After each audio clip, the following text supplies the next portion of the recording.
Magandang umaga po sa lahat at pagbati sa pangalan ng Panginoon.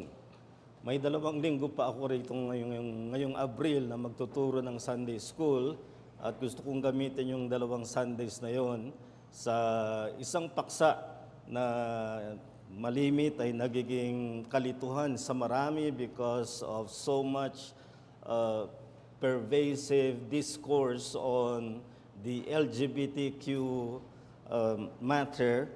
Ay marami ang nalilito at gusto kong patibayin natin, palalimin. Alam ko na naging paksa na ito sa iglesyang ito, ngunit gusto kong bigyang diin na magkaroon tayo ng matibay na paninindigan sa usapin ng sexual identity and gender which is so prevalent in our day. So sa 2 Sundays ng April, I will be here today and then wala ako next Sunday for a pre-scheduled appointment, and then I'll be here last Sunday of April and we'll follow this up what I will start today. So dito sa ating pag-uusapan ay ang male and female identity ng bawat na nilikha.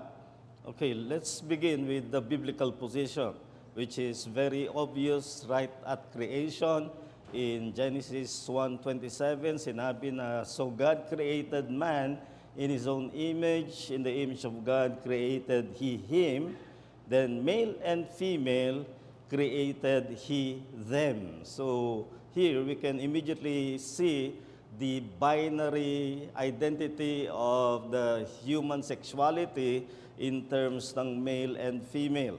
And they are created both in the image of God, and therefore we can take the biblical position that male and female are equal. Magkapantay ang lalaki at ang babae. Now, I will address mamaya yung mga distortions sa bagay na yan, but these are the biblical position that we start with. Based on creation, everyone is either male or female, and male and female are equal. So one is male or female by creation, and then we reproduce, which is called procreation, at sa pamamagitan niyan ay ang bawat isa ay magtataglay ng isang kasarian, either male or female. Now, biological production assigns the inflexible sexual identity, male or female. Kaya nga karaniwan, when one is born, pag merong birth na nangyari sa isang hospital man o sa isang lugar, ina-announce na kaagad, it's a boy or it's a girl. May ilang states ngayon na bawal lang gawin yan sa US dahil sa maling mga paniniwala tungkol sa male or female. Now, let us begin with the fact of science that both male and female have their reproductive hormones. Para sa male, ay meron siyang sperm, and then for the female, she has an egg cell. And when fertilization happens, at the moment of fertilization, ay tinatawag na yung zygote. Nagjo-join ang sperm and female, that becomes a zygote, and a zygote has 23 pairs of chromosomes. That means, dun pa lang sa conception, ay determined na ang iyong physical identity, your height, your color, your appearance. It's already determined at conception, and that's how it happens. So, imagine what happens in an ordinary fertilization is that about 4 million sperm cells are racing towards one egg cell, and in an ordinary fertilization, only one sperm cell, kung nakadalawa ay twins yan, but in an ordinary conception, only one sperm cell fertilizes the egg cell. So 4 million ay isa ang naka-fertilize, and that determines everything about your physical appearance. So remember, when you tend to complain about your appearance, there are 4 million worse possibilities. Kaya huwag tayo mag-complain. So, of course, also, the genitalia will determine the kind of sexuality a person born ay madidetermine agad kung anong kasarian mayroon siya. Now, the fact is that this is the case with 99% of births, but of course, in a sinful world, there is going to be deviancy. Ibig sabihin, may mga naiiba.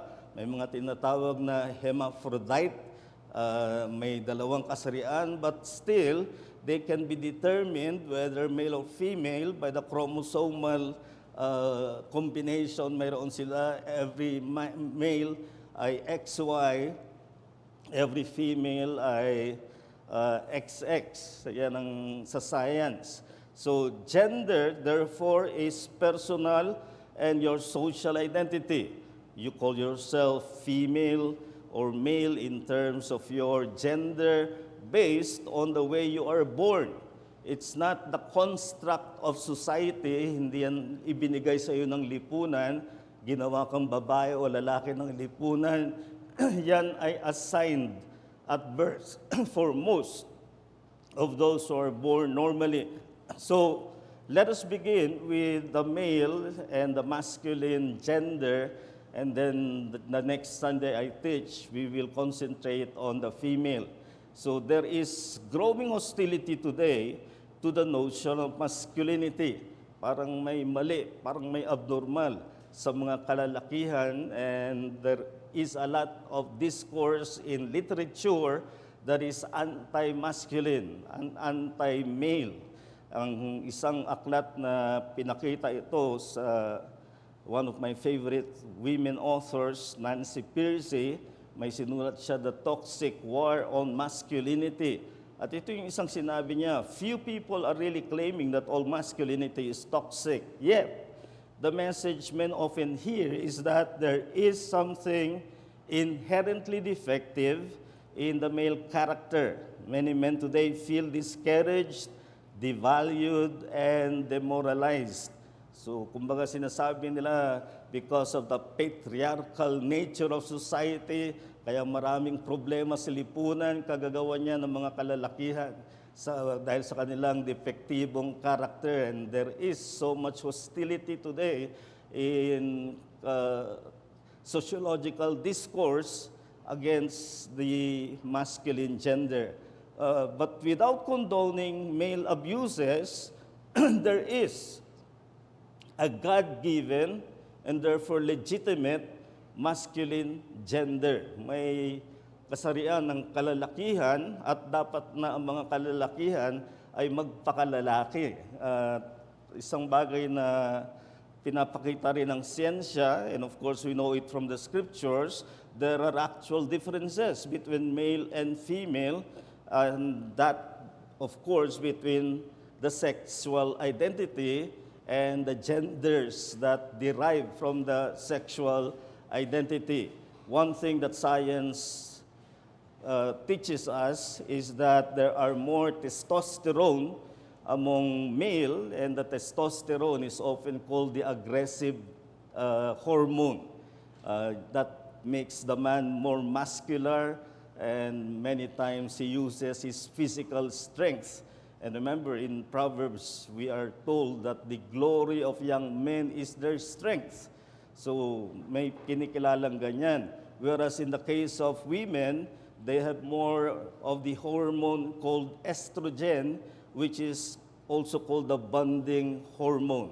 Yan yung nagpapatindi ng pagbubuklod ng mga relasyon.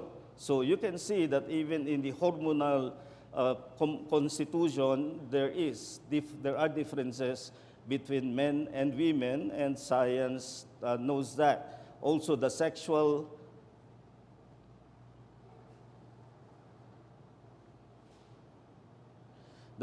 cycle is undisputed between male, who have none, and the female, who will only be fertile during her period of ovulation, and that again has something to do with the cycle that women need for the kind of function, yung kanilang uri ng papel na ginagampanan sa sangbahayan at sa lipunan. Also, not only in the physical hormonal structure, even in the brain, there are differences that have long been obvious between male and female. Male brains are designed for quicker reaction, mas instinctive sila mag-react, and analytical response. They tend to think in terms of logic, and this is necessary both for protective function and food hunting work, which again is pretty much established in many societies. Women are designed for slower reaction. Now, I don't mean by that it is inferior. We need people who are slower to react so that they can take more things than those who are quick in their reaction. So, slower reaction, kaya yung mga husband, kung nababagalan ka sa iyong asawa, that's the way things are between male and female, and we need to understand that. So, they are slower reaction, and their perception is more sensory, where men tend to look logically. Women are more sensory sa kanilang pagtimbang ng mga bagay. Now that means women are more patient, more sensitive, which is ideal for their child care function and relation. So even science is in fact supportive of the differences between male and female, both in their appearance, in their physical, as well as in their functional differences para sa kanilang roles. Kaya these differences have been associated with roles traditionally assigned to men and women. Now let's focus on the men. And there are misapplication ng masculine gender. Ito yung mali na sinasabi patungkol o maling paggamit ng pagkalalaki ng isang tao. Una ay they think of themselves as superior. And I have heard even some Christians, I've heard even Reformed Baptists making the proposition that men are really superior, and that is wrong. Men are superior because of physical and emotional strength, they say. But that is only looking at a particular perspective of men. Male strength is obvious in some dimensions, but not always the case in other areas. So siguro pagdating sa muscular functions, men are obviously stronger. That's the reason why I believe that we should separate men in sports from women in sports. That is pretty much established. If you know the case of Leah Thomas, when he was a man, and he is a man, he was, I think, ranked 400 plus sa swimming. Nang sumali siya sa mga kababaihan because he was, he identified as trans woman, that is, a man who transgendered to woman, abay bigla siyang naging number 1. How do you consider that justice na naiwanan mo yung ibang kababaihan dahil sa muscular build mo ay lalaki ka? So we should separate them. There is a muscular strength given to men. But on the other hand,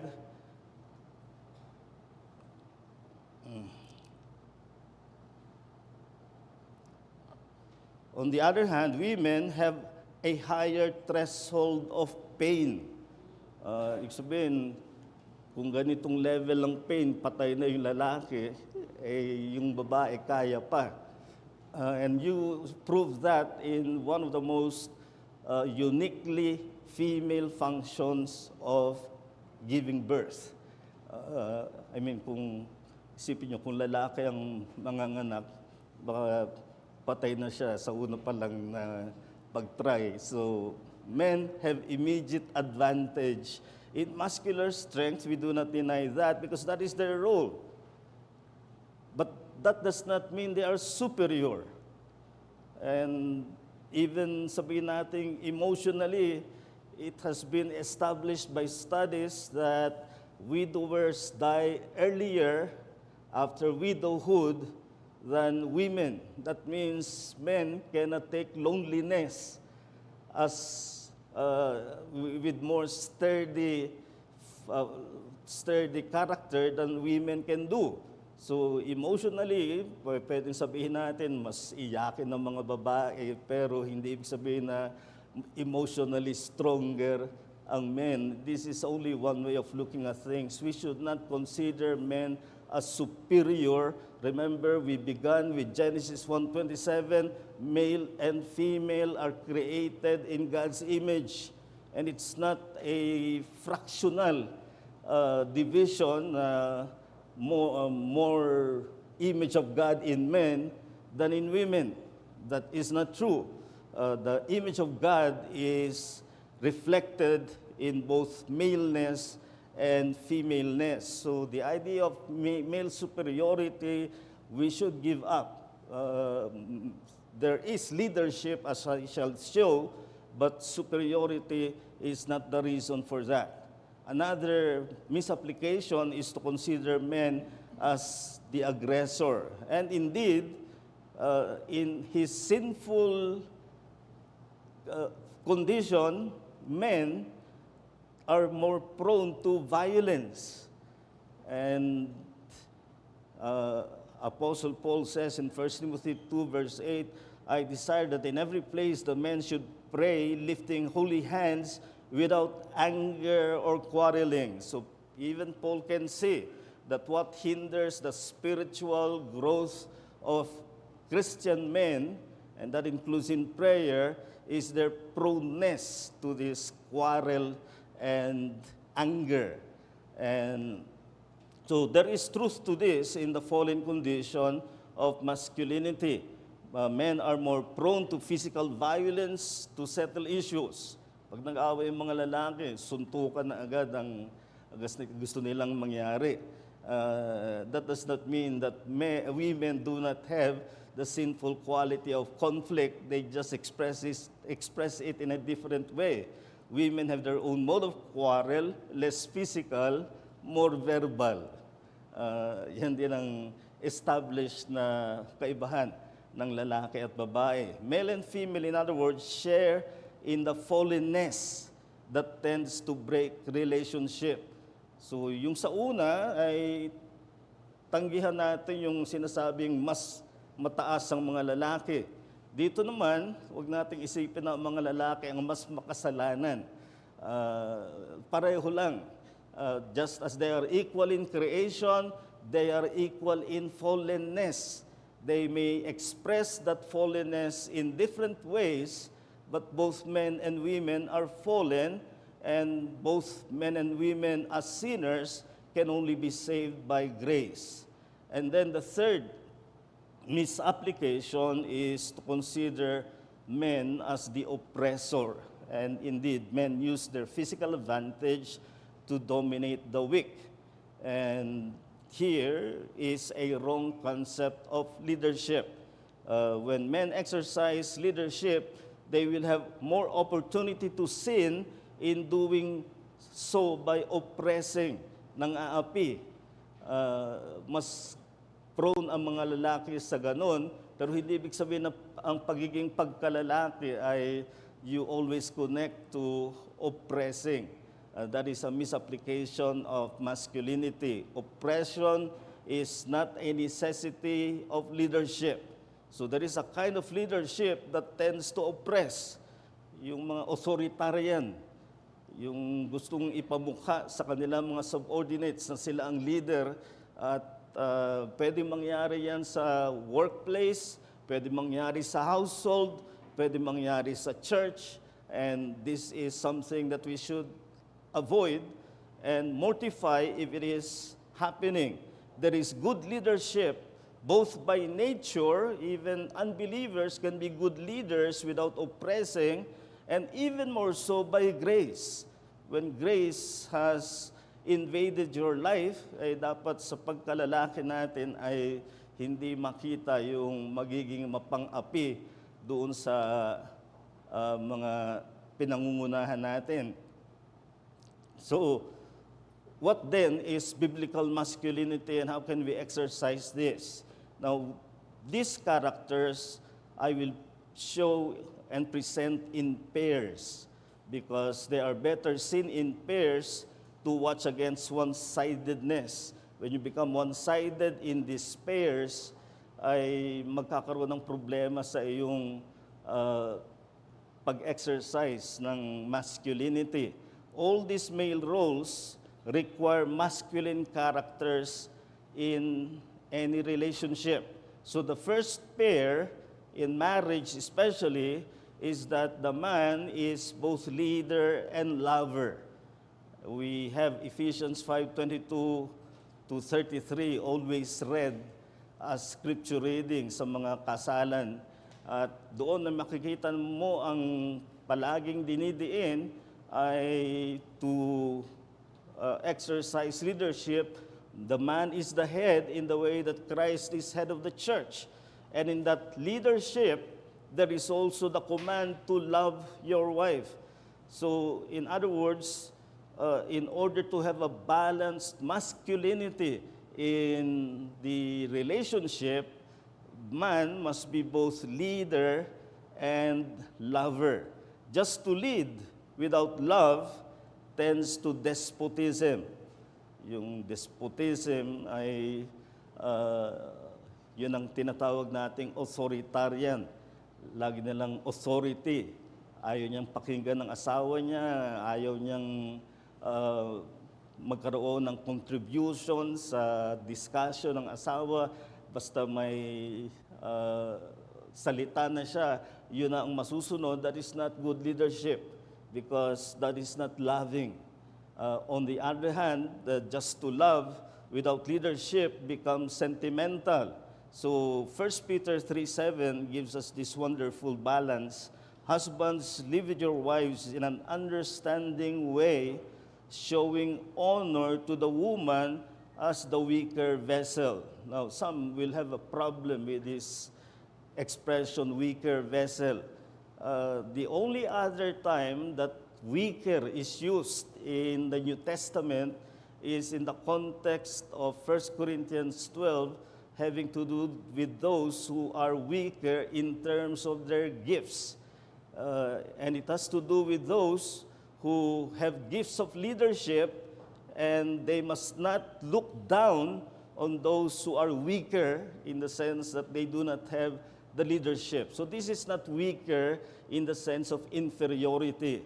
But in the relationship of husband and wife, the husband is the leader, and he should treat his wife with understanding in terms of his weaker position, in the sense that the wife is not the leader, not in the sense that the man is superior to the woman. So may pagkakapantay sila, pero magkaiba sila ng role. At ang role ng lalaki, siya ang leader talaga, and yet he must always temper that leadership with the motive of love. So just to love without the duty of leading tends to weak sentimentalism. So ito yung palagi na lang yes dear, yung kanyang sagot sa kanyang asawa.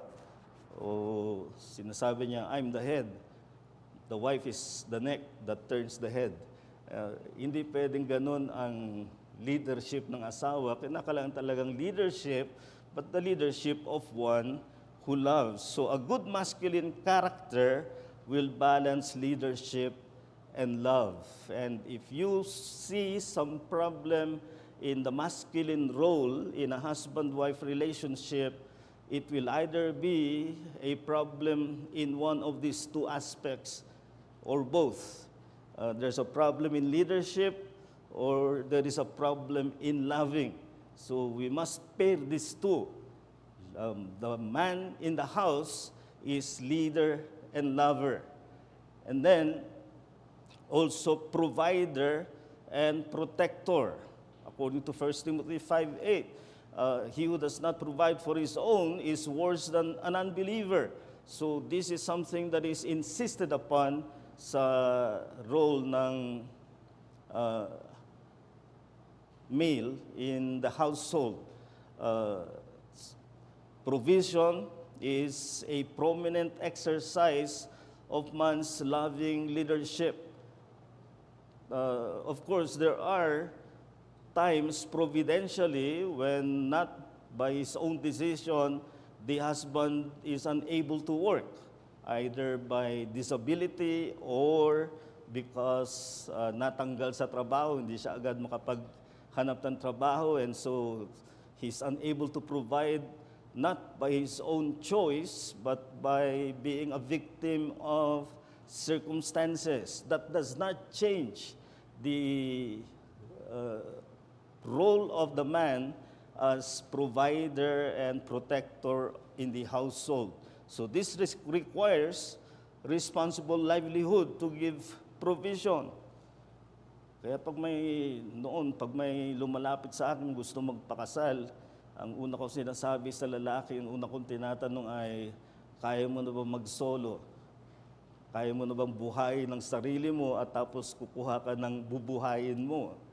Pag hindi mo kaya yan, ay hindi ako magkakasal dahil I will not go along with a sinful condition where one takes the husband role and yet cannot provide. So ito yung isang kailangan ng kalalakihan.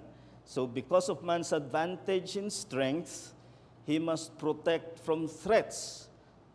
Ang lalaki ang taga-protect. Hindi kapag merong threat, nagtatago siya dun sa kanyang asawa, hindi magandang pangitain ang bagay na yon. So reversal of roles cannot be justified by pragmatism. Sabihin natin pareho nag-work ang husband and wife, and the wife is earning more. Maybe she's more educated, maybe she has a better work, and so she earns more. Does that make her the provider of the household? No.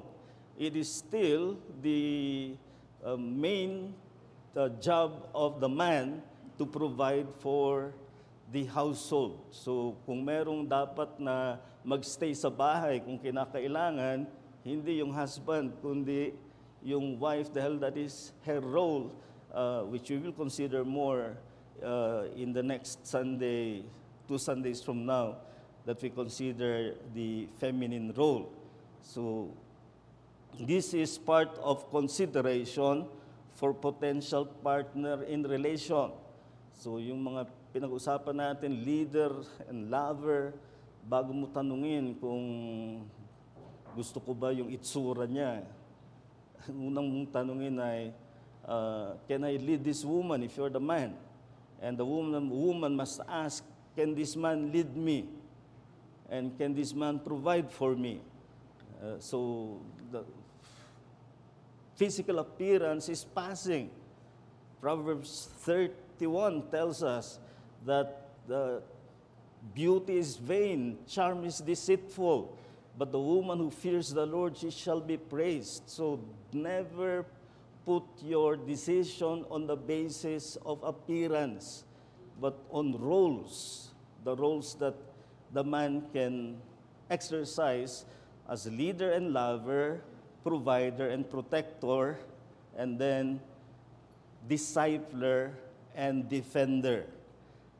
Now, in many passages of Paul's writings, ang fathers ang in-address niya about the training of children. Ephesians 6:4, fathers, train up your children. And then Colossians 3:21. And then Apostle Paul himself, in comparing his own leadership over the church in 1 Thessalonians 2:11 and 12, for you know how like a father to his children, we exhorted each one of you and encouraged you and charged you. So there's the role of the man to teach the household. He is to set the standard of behavior in the household. And he is the one to primarily teach a young child so that he may grow into the kind of adult he should be. No, the father cannot, by his own discipling, save a child. Every sinner is saved by grace and not automatic, but this remains the responsibility of fathers, and this pertains to spiritual leadership. And that often takes the form of instruction. And this will often be a counterculture, ibig sabihin, sumasalungat sa kultura ng ating panahon, kung saan ang lalaki ay pinapaubaya na lang sa nanay yung mga pagtuturo. Kapag may maling behavior ang child, yung nanay ang sinisisi, anong nangyayari dyan sa anak mo? Natuturuan mo ba? Hindi, ang lalaki ang may responsibilidad sa pagtuturo sa kanilang mga anak. So this will be contrary to the common household we see, where everything is left to the mother and the father is just providing but does not disciple his children. Spiritually, men must know how to instruct and defend from falsehood. So siya yung dapat na mas may nalalaman pagdating sa turo ng salita ng Diyos, upang masabi niya na mali ito. May mapanood kayo sa TV and you use that as time of instruction to tell your household this is wrong. And you will show why it is wrong based on the scripture. And that means the man should be growing in the knowledge of the Word of God in order that he may teach the household and particularly his children about the truths of the scriptures. So let me just close with this exhortation by the Apostle Paul.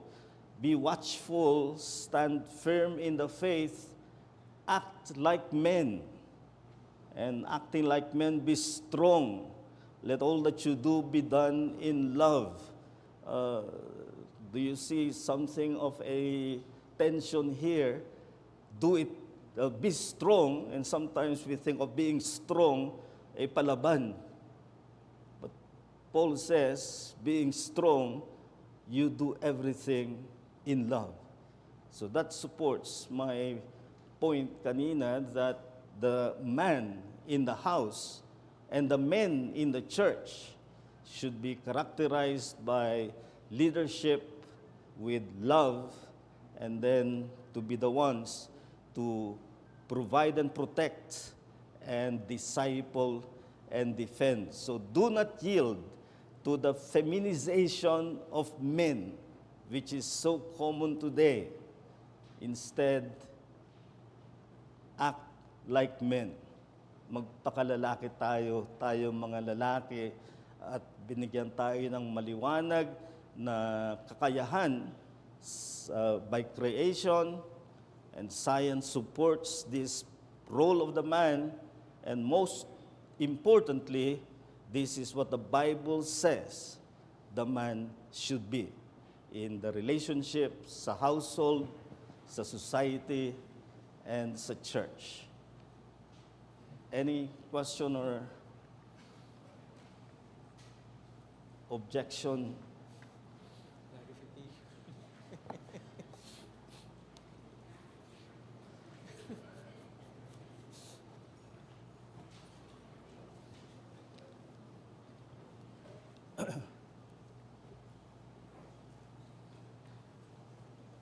Sir Mars. Good morning, Pastor. Papunta kami rito, tinanong ko ng misis ko.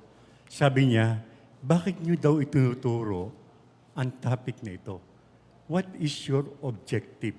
Kasi napapansin ko lang, no? Kung i-apply po natin itong mga principles na to, Pastor, ang ibig sabihin niyo ba, kung pantay-pantay, kahit ang babae pwedeng mag-pray during prayer meeting, hindi lang mga lalaki? ay hindi yun ang ibig sabihin ng pagkakapantay-pantay. Equality is not interchangeability.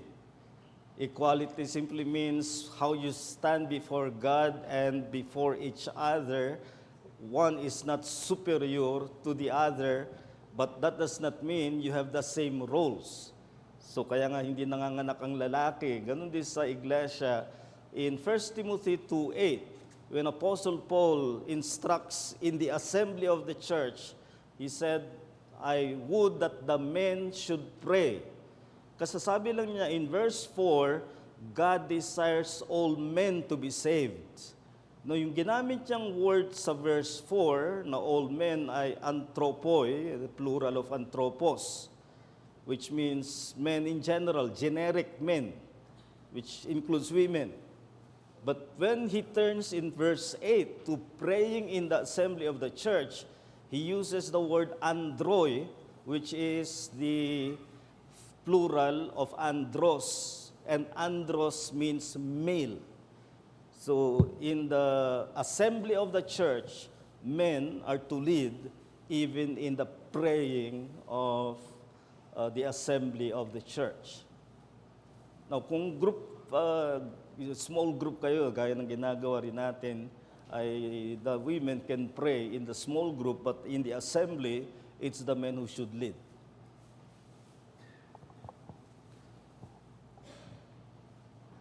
Yes.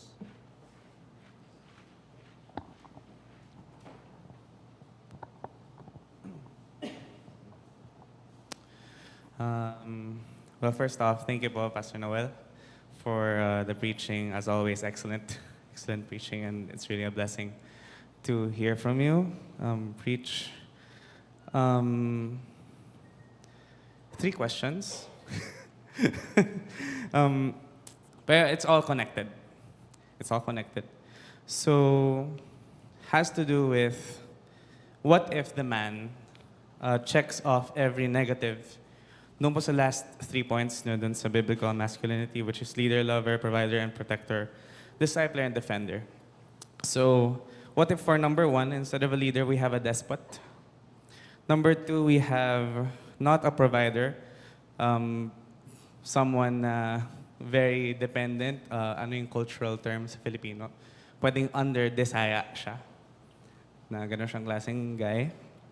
Tapos, number 3, instead of a discipler, not a discipler, and not even a defender at most times. And ang mas pa dito, Christian, professing Christian, very external sa church, daming sinasabi, ganun, for example. And is this well, the first question is what to do with that? How to parang approach that person? Number 2 is if kunwari the church knows it, how should the church deal with it? And number 3, can this be grounds for excommunication? If one knows na possibly this has been happening for like more than a decade. So yun lang po. Okay, the first thing is that, does this happen? Yes. May mga ganong lalaki, but is that acceptable? No. And therefore, that man should be dealt with if he is a member of the church, and he should be dealt with by his fellow men, and perhaps kulang siya sa teaching, kulang siya sa breeding, he may have grown in a home where the father is just the same, not leading, not providing, etc. So, sa simula pa lang ng kanyang pagkabata, ay ganun ang kanyang kinalakhan, ay kinakailangan siyang i-disciple ng iglesia, ng mga kalalakihan, ng mga pastor. Is that ground for censure? Habitual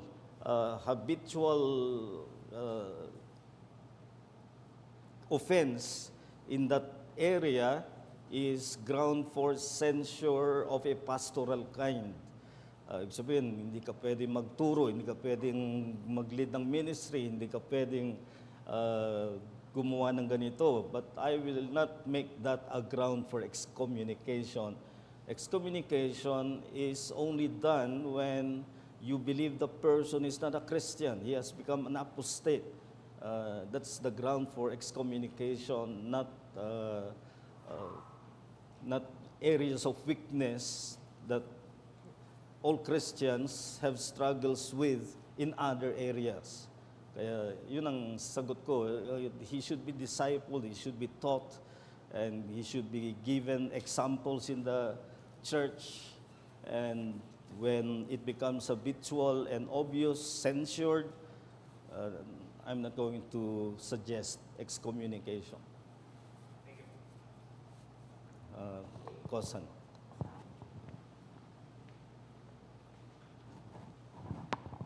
Pastor, maraming salamat po sa topic ngayon. Tanungin ko naman po, paano po magiging matetrain yung young men, lalo na po yung mga youth na maging ma-practice itong 3 points under po ng biblical masculinity? Like practical ways po. Well, the young people should be taught yung mga sinabi natin about differences ng sexual identities. There is only a binary difference between male and female. And then ibinigay ko yung what is true of male and how the male should be masculine in his behavior, in his relationship, and in his service in the church from the time of youth. Dapat nang ituro ang mga bagay na yun. That's Proverbs 22 verse 6 na train up a child in the way he should go. So you know what a boy should be as a male adult and what a girl should be as a female adult. So you teach the way from childhood. Pastor, Glenn, Brother Glenn. Pastor, yung tanong ko yung related dun sa provision siguro kasi meron din akong mga nakilala siguro testimony na rin. May nakilala akong mga men during the time na nasa loob na rin ng Reformed Circle na dahil yung wife ay mas talagang mga manager to ng malalaking corporations, pastor yung wife, yung husband parang nagkaroon sila ng agreement na parang hindi na siya magtatrabaho. Unfortunately, it didn't go well. Parang nagkaroon ng opportunity para matempt yung lalaki. No? So I think isa yun doon sa mga hindi magagandang effect niya. Pero dun sa ganun ng case, pastor, na yung lalaki, babae talaga, malaki talaga siya kumita, pastor. Tapos kunyari lang, may mga anak sila. And I think nagkaroon na rin ng isang lumapit sa akin in the past, matagal na kalalakihan na gano'n, na meron silang agreement na mag-asawa, na ikaw na lang ang magturo dun sa mga anak natin, ako na lang ang magtatrabaho, yung babae, pero yung lalaki, siya yung nagtuturo sa mga anak niya. Kailangan pa rin talaga ba, pastor, na yung lalaki in that case ay maghanap ng trabaho, no matter how small siguro yung kikitain ng lalaki, pastor? Yes, my conviction is in the man-woman marriage, the man is given the role ng provider. It doesn't mean that he has to earn more than the wife. Pwedeng pareho sila nagtatrabaho and make an arrangement how to handle their children. But the main task of the mother is homemaking. Proverbs 14 verse 1 says that the wisdom of the woman builds her house. Now in Hebrew, woman there is the adjective. So the better translation is womanly wisdom builds the house. And then you see this corroborated sa Proverbs 31 portrait of the virtuous wife. And the virtuous wife is not without work outside dahil she is busy in the gates. Kaya may mataas siyang katungkulan sa city because the gate is associated with the administration of the city. So she was working in an administrative work of some kind.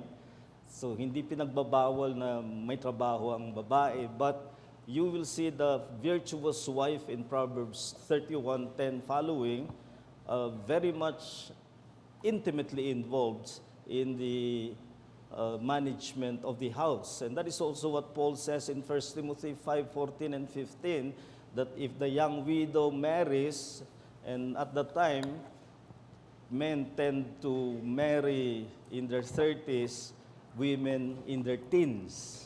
Kaya madali silang maging widow.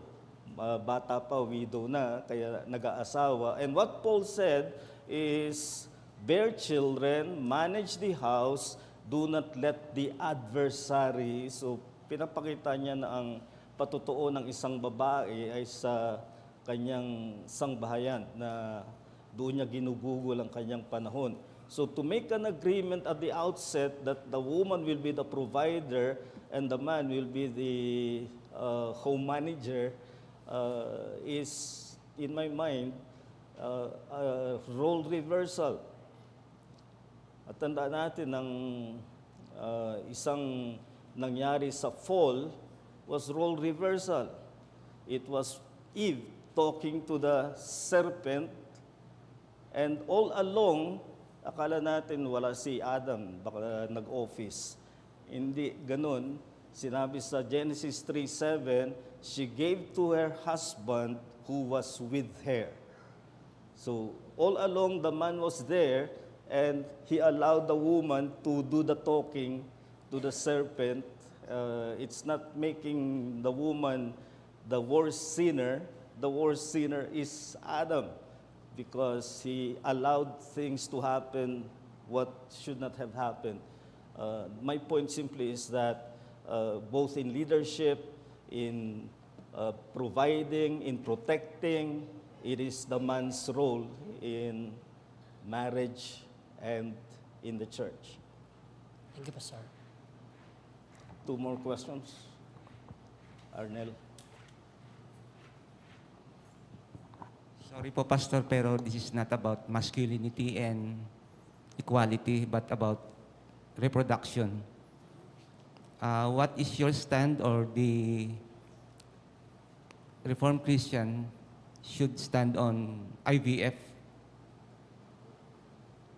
Well, there are 2 kinds.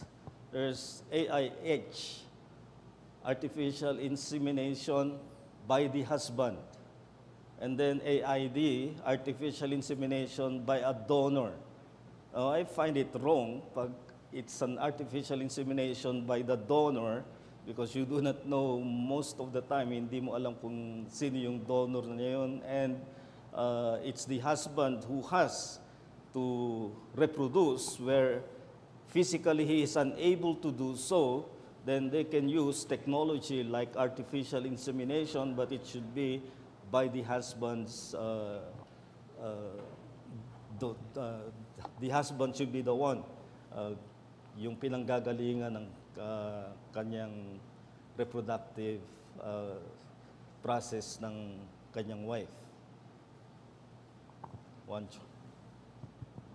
Good morning po, Pastor Noel. Nabanggit niyo po yung hindi kayo nagkakasal pagka ang lalaki hindi pa kayang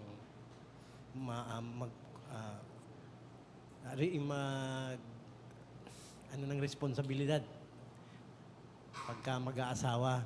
So ano po ba ang mga probable reason o mga causes para sa bakit nyo nasabi po hindi kayo pwedeng magkasal kung halimbawa parehong Christian yung dalawang talagang Kung hindi naman sila committed sa marital responsibilities, then ayokong maging bahagi ng kasalanan.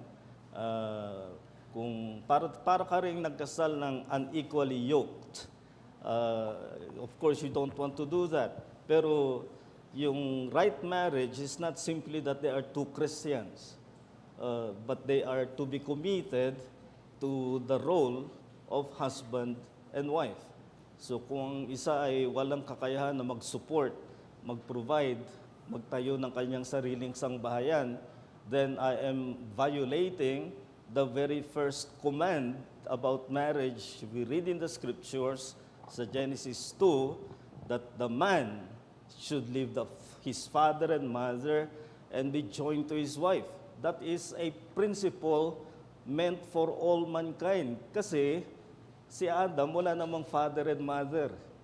Kaya principle yon para sa lahat, hindi lang kay Adam, kundi ang lalaki ang iiwan sa kanyang sangbahayan, nanay at tatay.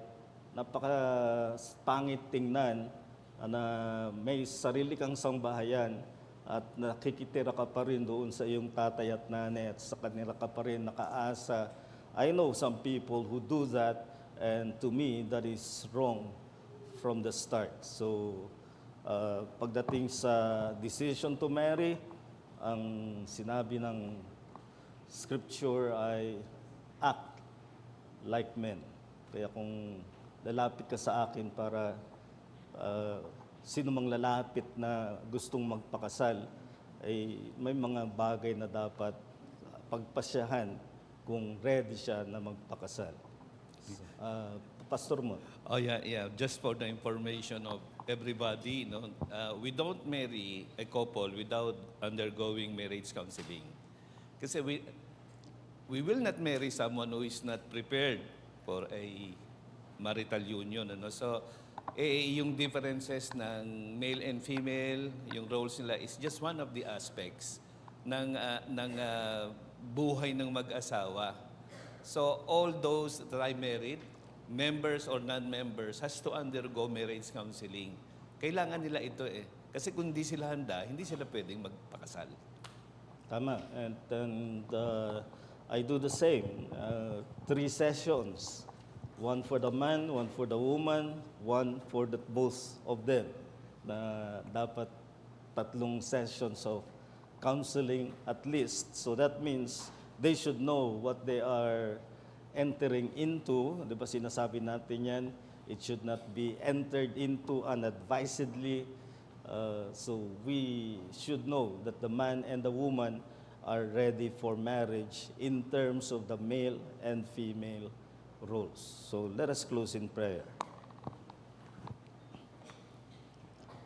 Dakila naming Diyos, sa aming mga baging Ama, nagpapasalamat kami na hindi mo kami iniwan sa sarili naming mga pagpapasya pagdating sa aming mga papel bilang lalaki at babae.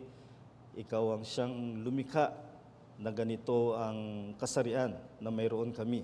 At sana nga ay mapanindigan namin ano man ang ibinigay mo sa aming kasarian ay magpakalalaki o magpakababae ayon sa iyong itinakdang mga tungkulin ng lalaki at babae, lalo sa pag-aasawa o maging sa iglesia. At naway gawin namin ito mindful that in being male and female, we are portraying that we are created in the image of God. And may we bear good testimony through our household and our church. So be with us in the application of this as we pray all these things in the name of our Lord and Savior, Jesus Christ. Amen.